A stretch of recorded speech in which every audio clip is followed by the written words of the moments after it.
talking. We're going to do some. All right, we're going to talk about early ice fishing and ice safety. And we've had a lot of people drown up here this year. It's been sad. We've had like 15 people drown. Good. Not good at all. I don't understand why people are going out on the ice right now, especially when it was open like less than a week ago in many places. Well, and then there's something to driving. Minnesota's very similar to Michigan. It's a longer state going north to south, and the bottom of Minnesota has less ice than the top of Minnesota always, and southern Minnesota is always the last to develop. So a lot of people will drive to ice, to safe ice, and even if you have to go across a bridge, if you have the itch to fish and you got a day off, drive 2-3 hours for a good trip, a safe trip. Oh, yeah. Another thing which I've been seeing going on up here is I don't think people understand the difference between the different types of ice. I mean, you had the clear ice, which we call black ice here in Michigan. Then you had the snow insulated ice and then you have ice when it's starting to melt off. It turns green because all the frost goes out. And I don't think people understand. We have 5 inches of ice out there, but I can take a spud and go right straight through it right now. Well, yeah. Well, one thing, being an ice guide and I'm out there all the time, I measure ice. So I'm chiseling or drilling a hole and actually measuring it for consistencies. And then every lake is built differently. There's early ice lakes and there's late ice lakes. The shallow waters always freeze first and have the most consistent ice. Now, people want to go to some of the deeper lakes that have more walleye or trout or whatever, but you gotta take the lakes that you can get to. And early ice, no matter where you're at, it's not about I only want to catch this fish. It's about opportunities, and you take any opportunity you can to enjoy the ice. Oh, yeah, and another thing which I think a lot of people don't understand is you have to know the lakes. If you don't know the lakes, you could have 4 inches of ice, have a spring in a place, and in that spring, you're going to have like 1.5 inches, 2 inches of ice just because the ice doesn't form the same way over the springs. No, and the buddy network works too. You always put the most energetic person in front with a chisel, and you hammer it real hard in the spot as hard as you can 2 or 3 times, and if water doesn't come up, you got good ice.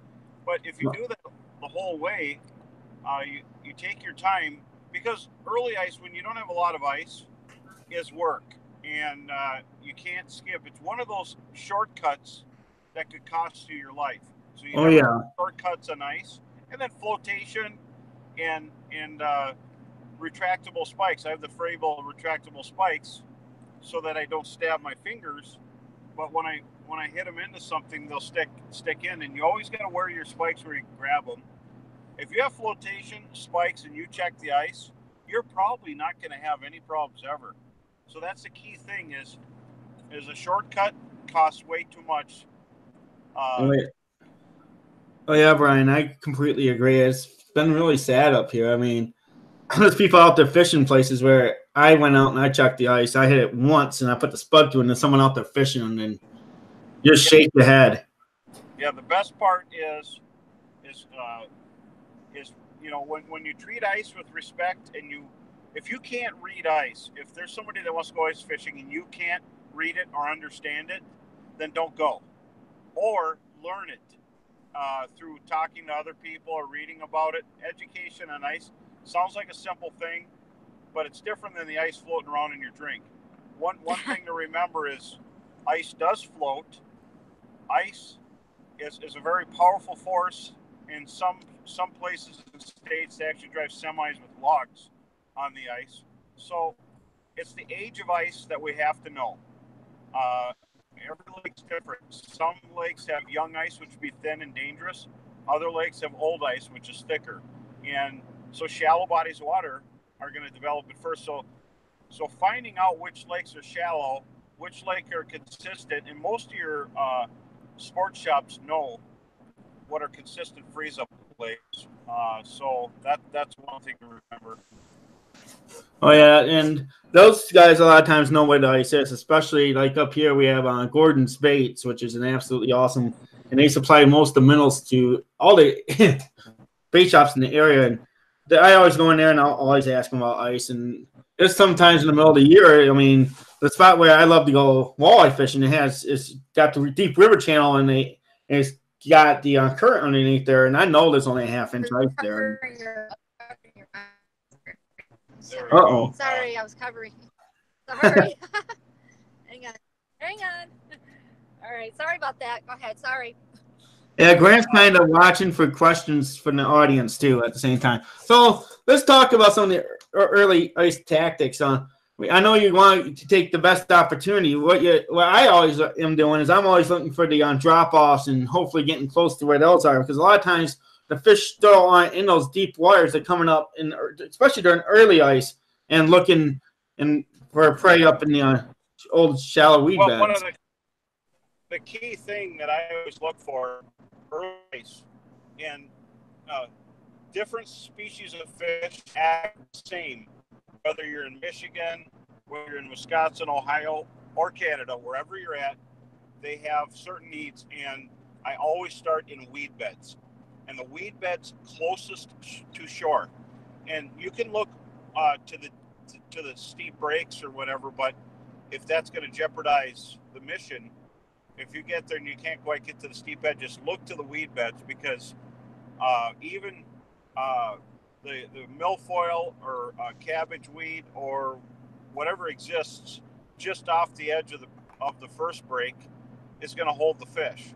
And there are some lakes where the fish dwell in basins, where they're more of insect matter and all the minnows drop over the sides, so the walleyes and pike and bass and everything else are working the edges. But in a lot of lakes, from year to year, change. But if there's good vegetation, the fish will hold to it. And the nice thing about vegetation is it's in shallow water where the ice is going to be the safest. So targeting vegetation with a 1-2 punch of using a small jigging lure, depending on what you're fishing for, a buckshot, rattlespoon, and a minnow head for perch or walleye or pike, and then involving a dead stick or a tip up with a live minnow just swimming works really well. But then drill your holes and then let it sit. Sometimes drilling or over chiseling holes can spook the fish out of the area. And I've seen it many times, even using a Humminbird 360 through the ice, where the fish will swim just out of reach around the hole and never come under the hole. Oh, yeah. I've seen that. But one of the things I use a lot when I'm searching early ice is an Aquaview micro camera, because it's a perfect camera for spying on fish. It's a little tiny camera. You drop it down there, and most of the time, if you're fishing perch or bluegills, they will come and gather around that camera, and they're not afraid of it. Walleyes are a little bit more afraid of objects in the water than panfish or bass. So walleyes are the fish that you really want a micro camera for. But you look for them, and then you unhook it, point it down in down view, and you can watch the fish bite underneath the camera or see what they're doing. Yeah, I'm kind of lucky to be up in this part of the state of Michigan. We don't have very much stained wire; it's crystal clear. There's times you can spot a hole in the ice and you can see the bottom in 10, 15 foot of water. Wow, that's awesome, and that's the fun part about it, is watching fish. Just like deer hunting, I started putting cameras out just to see what's out there, and I'm starting to see some hogs out there, but they never come out during daylight. But the cameras are becoming more fun than anything. It's the same as the deer hunting thing, but for fish. And you find unique spots, but I have a couple bodies of water like that I fish, and if I can get out there and it's clear ice without snow, I can walk around and see where the weed beds start and end, and even find logs that were in the lake since the old logging days. Some of them sank, and these logs are great places to hold crappies and bass. So you get that as you're walking. It's kind of eerie seeing fish dart from underneath you and walking on weeds. But it's clear ice is the best ice. But once we get snow, the fish are a little less spooky. If you got that clear water condition, you definitely are your friend. You really love snow. Snow's your friend. Oh yeah. You can hide under it. They can hide under it. And another thing which is absolutely awesome that I like doing is, just like you said, you can find the logs in that. But a lot of times I'll go through and I'll find spots where I want to fish, ice fish, and I'll mark them on maps. I actually make maps of where I find logs and drops and stuff. That's the best thing. Even with hummingbird, as far as sonars, everybody likes using a flasher because you can see the depth and you can see your fish. And sonars have been popular since I was a kid. They weren't as complex as they are now. Like a hummingbird helix, it's not just a sonar. You can map a lake through the ice. Just by when you drill a hole and drop the transducer, if you say start mapping, if you hit the button, it'll record all that data and formulate a map for you. And then that's absolutely awesome. And that's absolutely awesome. Yeah, and that comes with it. So now a sonar is just a sonar because they're all good now with chirp technology. Every brand has a good sonar, but how do you rise above? You get something that has that, and then with the waypoint tech, mapping and an actual map itself that you can get a Michigan map, you can get a Great Lakes map, you can get maps for just about any state, and the map will be there, and you can actually you can know where you're fishing all the time, and you can look before you go. Oh yeah, I do that all the time. I always try to plan my fishing trips before I go out there. I try to figure out where I think the fish are going to be, and then I work from there. Well, one of the key things too is the first thing that people should do is identify what kind of fish you want to fish for, if you have a lot of options, and then make sure the fish exists in the lakes you're going to, and all that information's online. And then if you go to Google Earth, you could look at a lake you've never been to before, study the shoreline, and figure out ways to get on it. And then there's other maps that tell you if it's private property or not. So there's a way to figure out access. If there's a public access, but you have to go across deep water to get to the shallow end where the weeds are, maybe there's another way on. And so I always look at the shortest distance to my spot, and it's always the safest way to do it until you get a lot of ice. Oh yeah, having a lot of ice is the key to a lot of the systems, but you also have to keep in mind every once in a while, at least some of the bigger lakes up here, they'll get pressure cracks, and you end up with thin ice for like 10, 15 feet, and then it will get back to thick.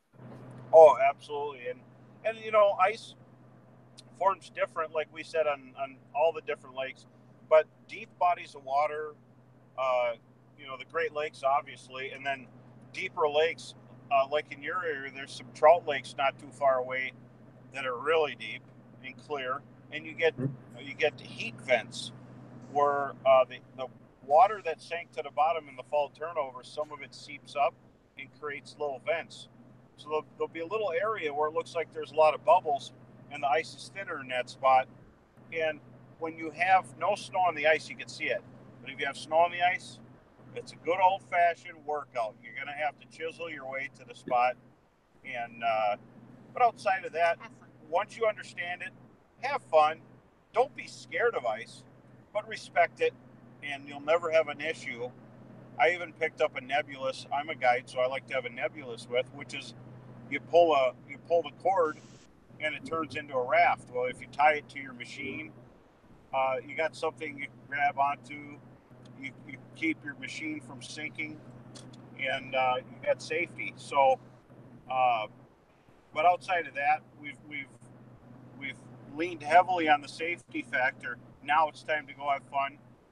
Pick the shortest distance, or when you do get ice, you could go out there and once you develop a milk run of spots, then you're set for all different weathers. Every lake fish is different during different pressure systems. Oh yeah, And every lake fish is different. And every type of fish reacts differently to that pressure system too. Oh yeah. Well, and so what's your favorite fish to target in the wintertime? My favorite is by far walleye. That's fun. And not only are they fun to catch, they're good eating too. Oh yeah. That's But the thing. I until I love get enough. bluegills. Oh, bugles are fun too. They for their size, they have heart. They really fight. They're a colorful fish. I mean, let's face it. We're talking about a small fish that's bigger than another small fish. So when you're targeting bluegills, it's not a giant fish. It's not going to sink your. It's not going to sink the ice. We're talking about a fish that when it's a big one, it's a 10-inch long fish. But we're Oh yeah. not targeting little ones. We're targeting big ones because that's part of the sport. It's just like a walleye. Could You could get a 15-pounder on the Great Lakes or a 10-pounder on the inland lakes, but you're happy to get small eaters. But a big bluegill, when I target them, I like to catch the 10-inch fish and take pictures or 11 inchers, and then I release it. But I eat the 8 to 9 inchers because then your lake will always be healthy. So there's target species and everything, but that's the one fish that if you take the biggest ones, the lake will eventually stunt and never right itself. Oh yeah. So you could always have big gills, and you'll have bigger keepers by keeping the giants in the lake. So it's a pretty complex formula. Um, Outside of that, I don't see it as much in crappies or perch. Those are just volume fish that have cyclical year classes. And pike, walleyes, and bass, they just need growth time. Outside of that, there's always going to be walleyes, perch, bass, and crappies in all the lakes. And Yeah, a lot of always the lakes. A lot of the lakes up here have jumbo perch in them, and they're a lot of fun to go catch. Yes, and with like perch, it's different. You catch get a limit of 10 to 13-inch perch, all different sizes. There's always a different year class below the harvest size to replace them, and it's a volume fish. The same with walleyes. Uh, Depending on hatches, obviously, I'm hearing that Erie had another big hatch this spring. It's all about the hatching and what's coming up in year classes. But there's a lot of great lakes in your area, and you're a stone's throw from a lot of other stuff too. Oh yeah, it's you have just about unlimited number of fish. I mean, you can fish for up here, and I love going out and I love doing the trout through the ice. I'll go out and I'll do pike in the early season where I don't have a lot of ice, just because I can get into the shallow ditches and they'll come up there and eat the minnows. And we're about Oh three yeah, worms up here. We're lucky. I talked to several people that they have canals that lead out to Saginaw Bay or St. Clair, and when they don't get real thick ice, they stand on a dock and drill a hole next to the dock. Oh yeah, I've seen that. And I had some people showing me pictures of a Fravel house on a dock, and they'd flip it over so it hangs over the edge. So when on the cold days, they're inside a fish house on a dock, fishing through the ice next to the dock, and they're really catching them. And those people are on the southern Michigan near Ohio. Okay, yeah, that'd be a lot of fun. I tried to go down to that show you were at, but I just couldn't get the time off of work. That would have been a lot of fun to meet you down there. Oh yeah, well, and another thing to remember too, that Mark Martins has a ice fishing university in your area, and a lot of people like going to that because there'll be other pros, and then they get to learn stuff, but they get time on the ice with Mark and his. Uh-oh. We lost him. Yeah, it's showing it. Oh, there you About the dog barking, that was my phone ringing. Oh. So, but yeah, so he runs a university. Stop. Sorry. Okay. There we go. No, I don't think you're on anymore. Yeah, he is. Yeah, he's Oh, on. he is. Okay. Yeah. All right. Sorry. So we're, he's got this university. I think it's a great idea. I actually helped him on a couple of them, and he gets. It's kind of like a guide trip, but a learning mission too, with a bunch of people on the ice. Whenever I have a big group on the ice that I'm guiding, like I have Sunday, I have 7 guys. I spread them out, and somebody will hit into a little bit better bite or action than the other guys. Then I can move them accordingly. And Can they see you? Can you see me? No, we can see the door. Okay, that's fine. Hang on a second. Hang on. No, it's the backside. Oh, they're gonna be pros at this by the end of this show. Yeah. What? Nope. No, that's okay. I Sorry. got a face for radio anyway. There you go. Yeah, so now you can see me. Oh yeah. Sorry. And if I'm looking away, don't mind me. I'm a safe driver, and but yeah, so it's all about ice. That's what it is. It's all about ice, and it's my favorite time of year.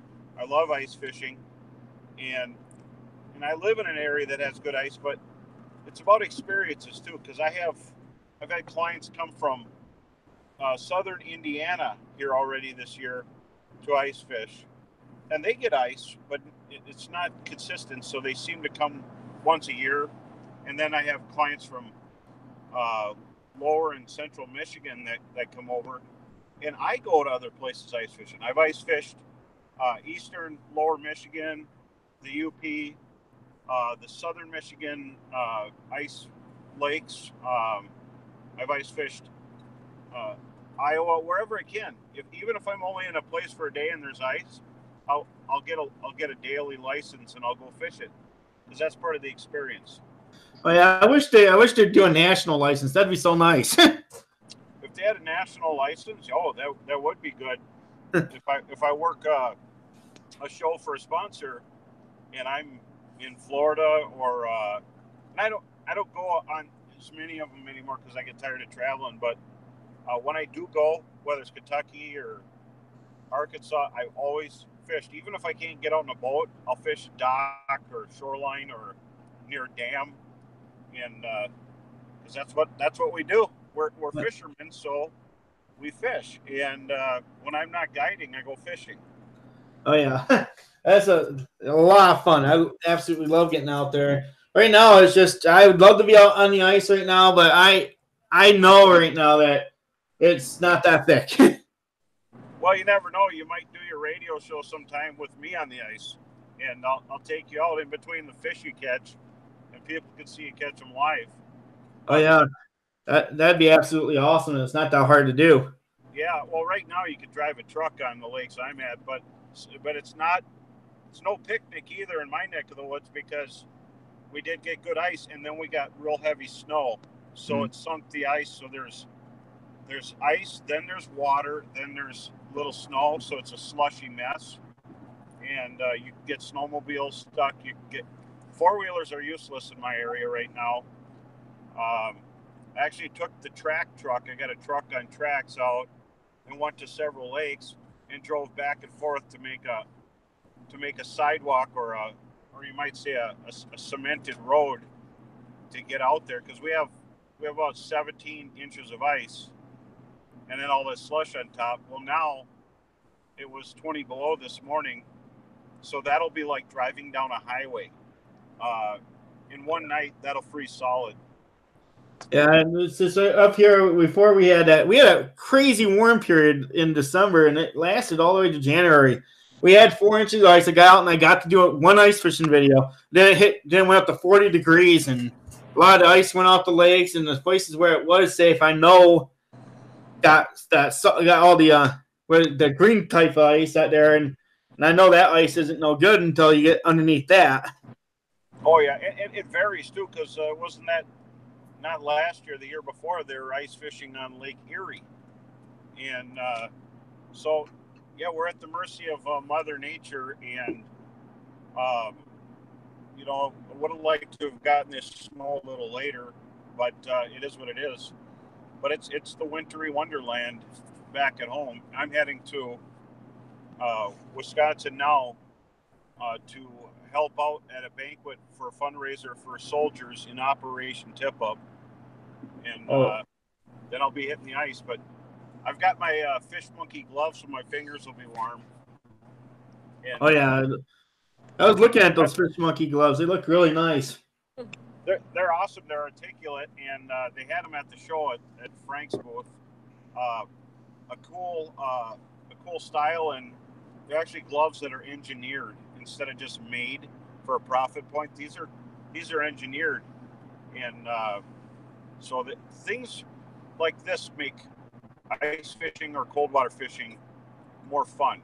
And it's cold. You know, it's not, even though you don't have ice, it's not like it's really warm. It's in the 30s and 40s.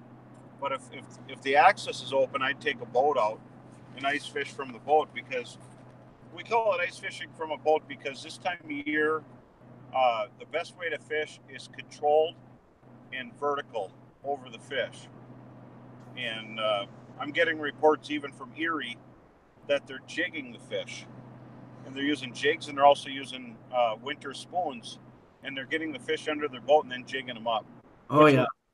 A real blast. Instead, you know, nothing against trolling, everybody, but I like feeling the bite and setting the hook.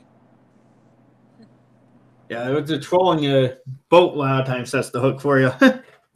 Yeah, and you know, in a tournament situation, sometimes in the Great Lakes cases, the trolling usually wins. But lately, there's been people winning casting and ripping baits and jigs, which is very interesting that the Great Lakes is that people are figuring that part out. But outside of that, if you don't have ice yet, you will get it. Winter will come, and eventually you'll be able to get out. The season may be short, but everybody should be ready.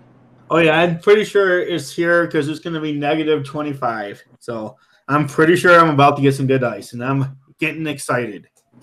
Oh, that's a good temperature. That makes it really fast. Yeah, I am very, very excited. I can't wait to get out there.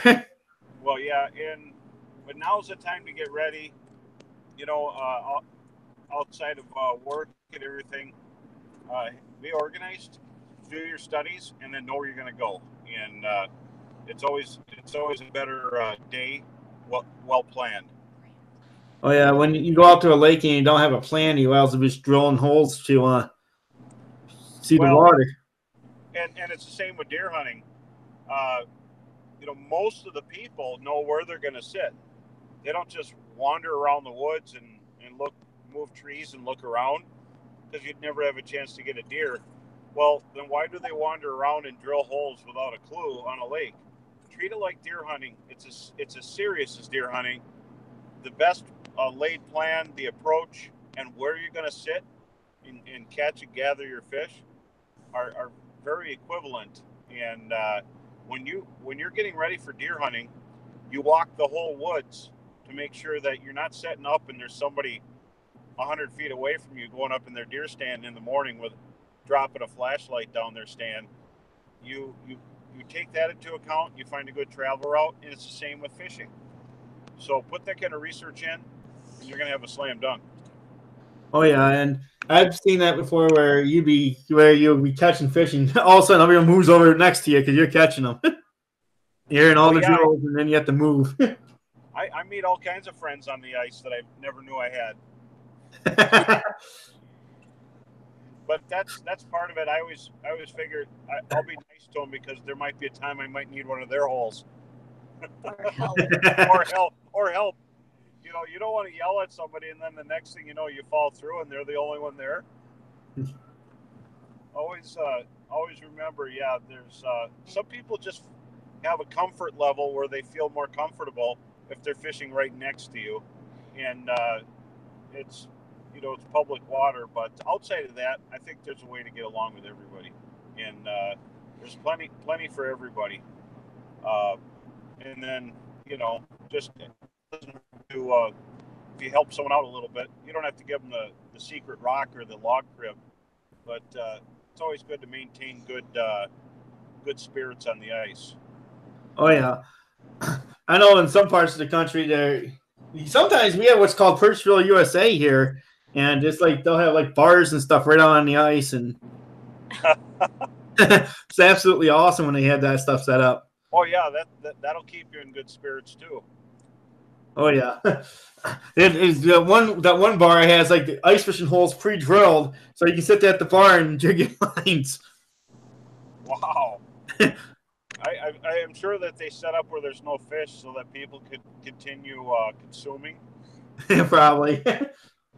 Oh, that's interesting. Well, yeah, we have the bar derbies in Minnesota also where people went fishing and found themselves in a bar. But when I go, it's all about fishing. I might bring a water or a coffee or some perch chowder with me, and then I could always have a little toast later when I'm safely off the ice at home. And that's usually when I enjoy a little bar action is when I'm at home. Oh yeah. But So yeah, definitely, I hope everybody listen to our safety part and treat ice as a unique thing because it doesn't exist everywhere, and the places it does, everybody loves it. And even the states that don't have ice, there's people that want to come to our areas and fish on this thing. It's a bucket list for the people deep down south or in countries that don't have ice. They want to ice fish. oh yeah, ice fishing is absolutely great. I absolutely love it. And I use a lot of that Northland tackle in the summertime. I love the impulse leechers. Oh yeah, they work great. The impulse is special because it has a scent that is, I think it's the best out there. It's the only plastics that I've seen where repeatedly have had gut hooked crappies and perching. Crappies usually don't get gut hooked. They chew on stuff a little bit. They don't have teeth, so they have to kind of crunch their minnows with their fragile jaws to try to injure them because they usually don't swallow stuff. And I've had crappies gut hooked on impulse using the skeleton minnows. My favorite shape for ice fishing. Mayfly, water flea. Water flea has such fragile appendages and a tail. It looks so lifelike that nothing can resist it. And then, of course, in the summertime, the leeches or the mini smelt or the full size smelt work really well. Yeah, it's absolutely awesome when you out there you're fishing. Like one thing which I love doing, especially later in the year, I'll find where I know there's current, and that's where I'm going to target.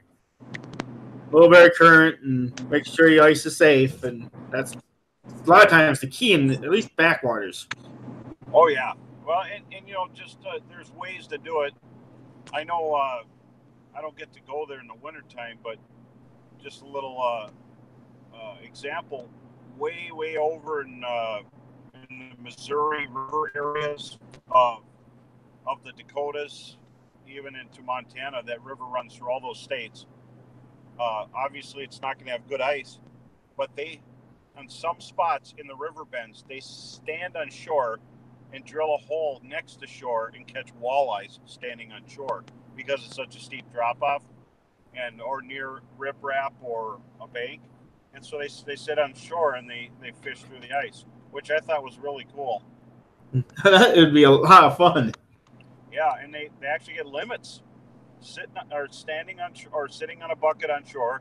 They drill ice next to a steep break, and then they catch them out there. So that's something I'd like to try this winter is to go out there and see where these situations exist. And then, or even I haven't been there in a while, but New York, just to the east of us, unique little things over there. But they don't have any ice yet either.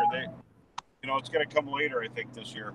Yeah, I don't know, Jag. Do you have any ice? I think Jag Fishing's been here, and he's in New York. They got Lake Oneida over there, and they got phenomenal pumpkin seed hybrids fishing over there, crappies, and then perch. Every lake over there's got good perch in it.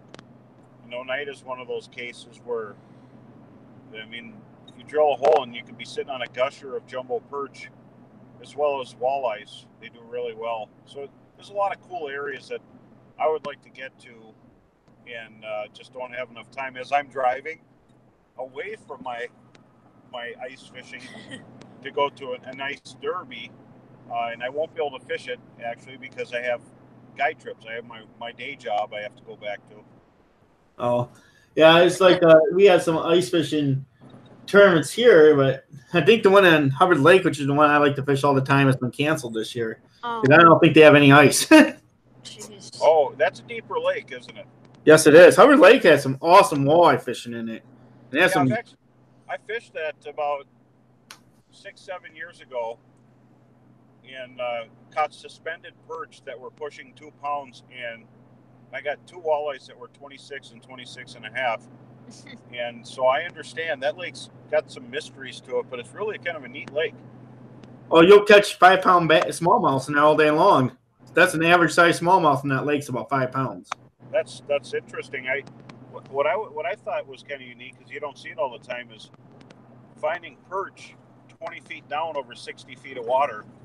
And it, you know, I do a lot of drilling, and I checked one of the holes and I seen some marks on the screen, and there were suspended fish, and they were big perch. Well, that's because that lake is so clear that you can see the bottom in 30 feet of water. That's amazing. And that what I see in situations like that is you don't have to go all the way to the bottom. Even on in the UP on Bays de Noc. Okay, yeah, I know that place pretty good too. Yeah, super clear water. A true story, at one of the ice fishing universities, Heather and I were fishing, and I left and she was fishing, and then her depth finder died, so she couldn't see where the bottom was, and she started catching fish. When I came back, she had a bunch of walleyes, and I'm like, well, how deep were they? I don't know, my depth finder died. And I was watching what she was doing, and she was in 50 feet of water fishing about 11 to 15 feet down, and the walleyes would come in from the side. You wouldn't mark them.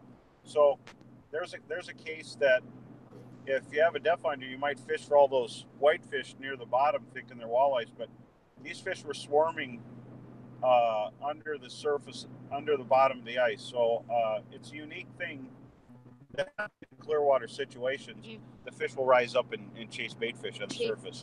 Oh yeah, I've always told people that if you don't have electronics, you always start up, because the fish can see up and you might be able to bring them up. But if you put that jig underneath them, they're never going to go down because they can't see it. No, yeah, and the rare time I do go down is if there's perch on the bottom and they're neutral.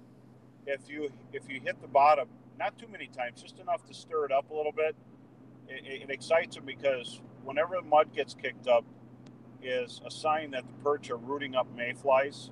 And when that happens, one perch will excite a whole school of perch. And so I know people that drop,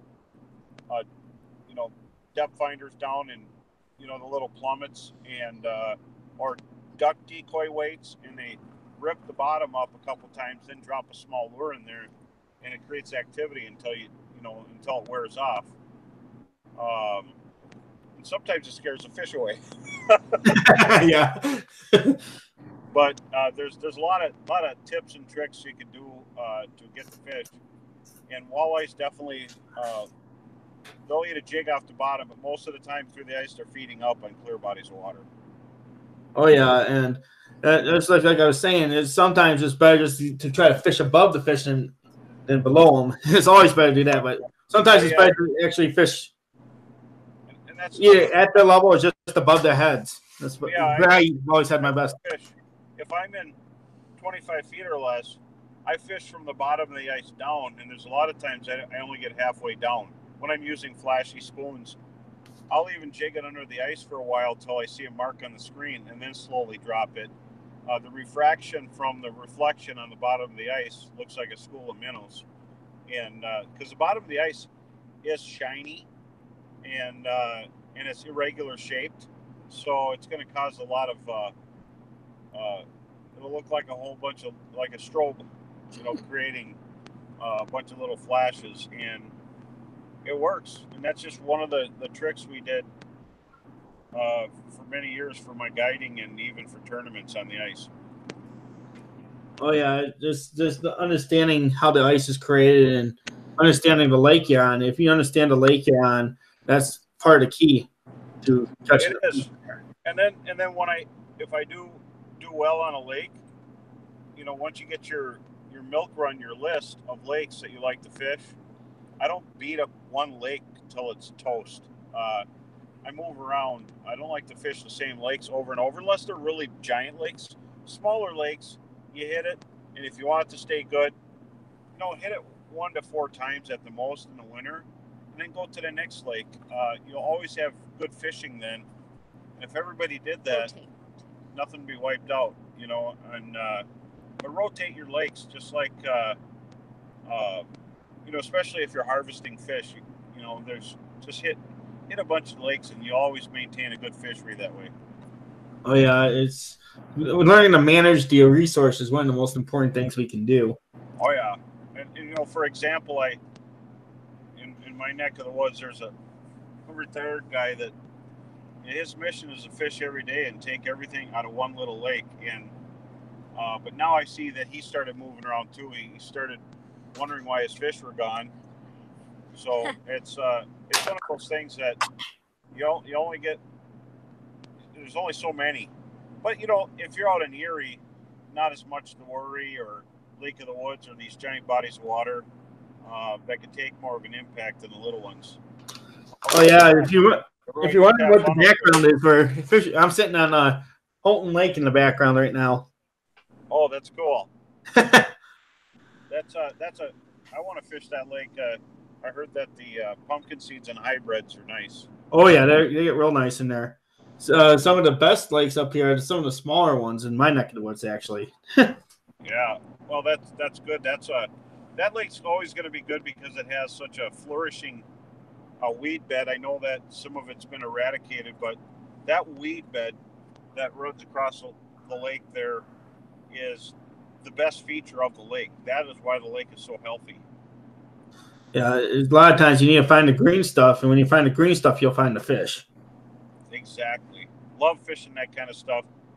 Green vegetation, healthy, lively, biting fish. Sounds like a good plan. And wasn't it a week or so ago someone caught a giant pike out there? Oh yeah, absolutely huge one out there. We have some huge pikes in this area too. That's awesome. Well, pike are a very unique fish, and it takes a while to get them really big. But it's like big, large fish with sharp teeth. That is an apex predator like that. It's fun to catch, especially when you can get a real big one. They put up a good fight and are impressive in size. Oh yeah. One thing that we can do up here, and I've done once, is you go out to we have Cook Pond, and they stock that every couple of years with tiger muskie. Those are fun. That's fun. Yeah, muskies are fun. They're fun to catch because they're just wild. They do wild things. In the open water, they'll jump. They're hard to keep on your hook because they throw it. In the wintertime, they can be quite a battle. If you can't keep it or don't plan on keeping it, just remember, don't lay it on the ice. If you freeze the skin or the eyes, they're toast. You'll release a dead fish. So I always like to, for pictures and photos of fish that you plan on not keeping and throwing back, take a picture look at the turkeys. Oh, wow. Take a picture in your house where it's warm, because if you freeze their eyeballs, that fish is toast. Just a little tip. When I'm guiding, and we're on a slot lake where you can't keep a certain size walleye, and that might be that person's biggest fish, I'll try to take a picture inside the house unless it's above freezing, and don't let them roll it on the ground so it's a powdered donut in the photo. But these are good ways to catch and release the fish you don't plan on keeping. Oh yeah, it's understanding the idea that they're cold-blooded, and a lot of times they'll match the temperature of the ice, and when you put them back in that warmer water, it just they go in shock. Well, and if their fins freeze, every now and then you'll catch a fish on a heavily fished body of water, and the fins are all gone, like literally off the fish, and the fish will have like rotten looks on its skin, and that was a fish that was kind of released on a cold day, or even if they got one eye that's shot, sometimes it gets snagged in the eye. Other times it's from the wintertime. I've seen that on occasion, not a lot, but you do catch them like that where they're real damaged.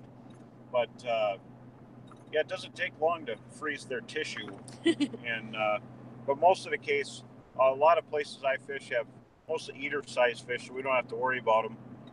But then you don't want them to freeze because you got to thaw them out. And who wants to freeze a fish?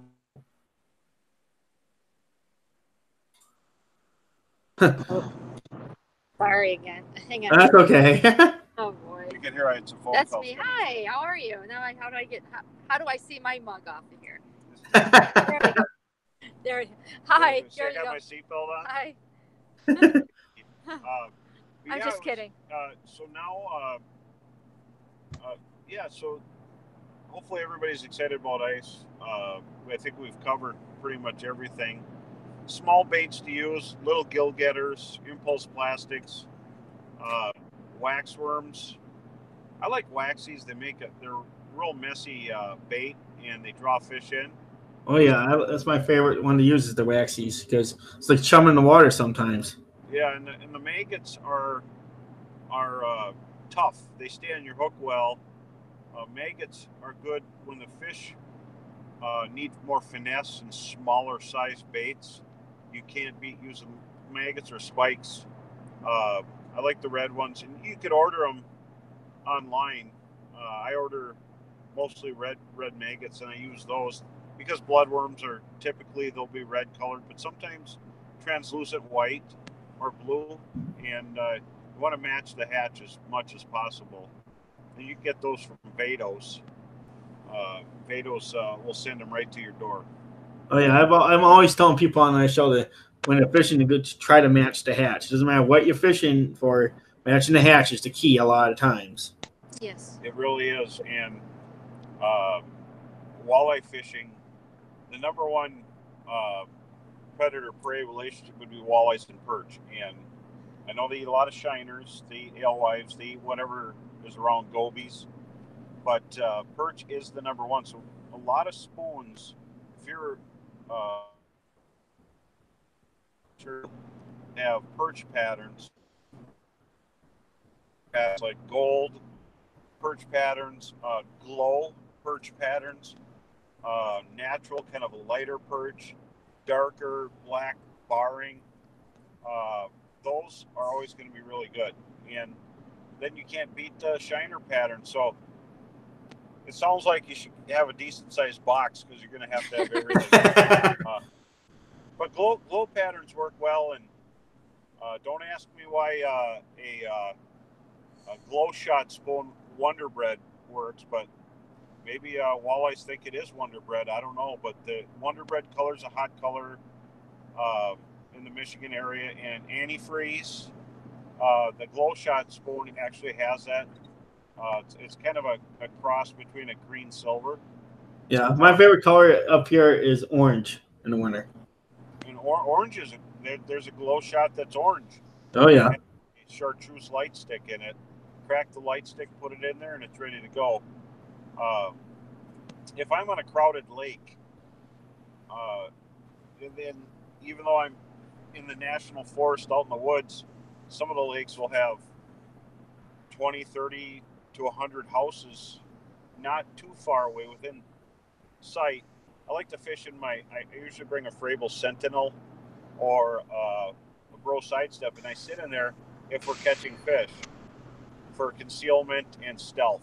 And that way you can catch a school of fish without interruption from people. Oh yeah. Yeah, I've done that. I've seen that happen a lot of times too. I'll be fishing and I'll get into a little school, and all of a sudden, like I was saying, oh, your friends come find you. Oh yeah. Well, the best way is to stay in a house because they don't see a hook set, they don't see a fish flop, and they see a house. Yeah. Concealment. Concealment is everything. So You might not, if you're ever up in my area, you might see me on the ice, or you might just see a house sitting there, and you'll never know if it's me or someone else, or if that person's catching anything. But you'll know a Frabil house sitting out there. That's why I switched to the houses. Yes. Yes, I love fishing on a bucket. I do like being outside and breathing the air and enjoying everything.